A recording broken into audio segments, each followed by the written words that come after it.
ในปีนี้น้องมีอายุครบ18ปี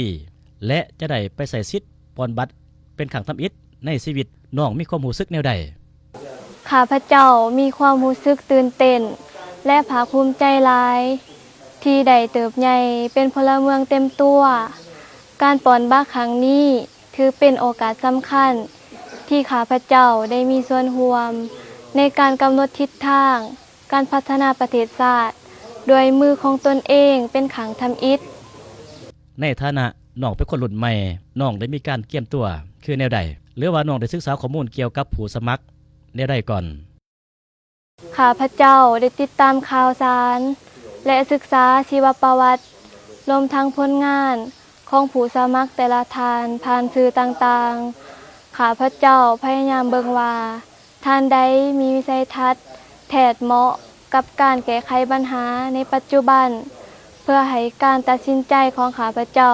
มีคุณค่าที่สุดน้องอยากให้ผู้แทนที่น้องเลือก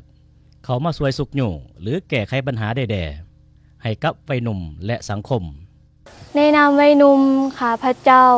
อยากได้ผู้แทนที่เข้าใจวัยหนุ่มให้ความสำคัญกับเรื่องการศึกษาการสร้างเวียกเฮ็ดงานทำและการนำใส่เทคโนโลยีใหม่ๆเข้าในการพัฒนาอยากให้เพิ่นเป็นขั้วต่อที่ดีระหว่างเสียงของวัยหนุ่มและรัฐบาลเพื่อสร้างอนาคตที่สดใสให้พวกเฮาข้าพเจ้าขอเชิญชวนหมู่เพื่อนวัยหนุ่มทุกๆท่านโดยเฉพาะแม่นผู้ที่มีอายุครบ18ปีขึ้นไป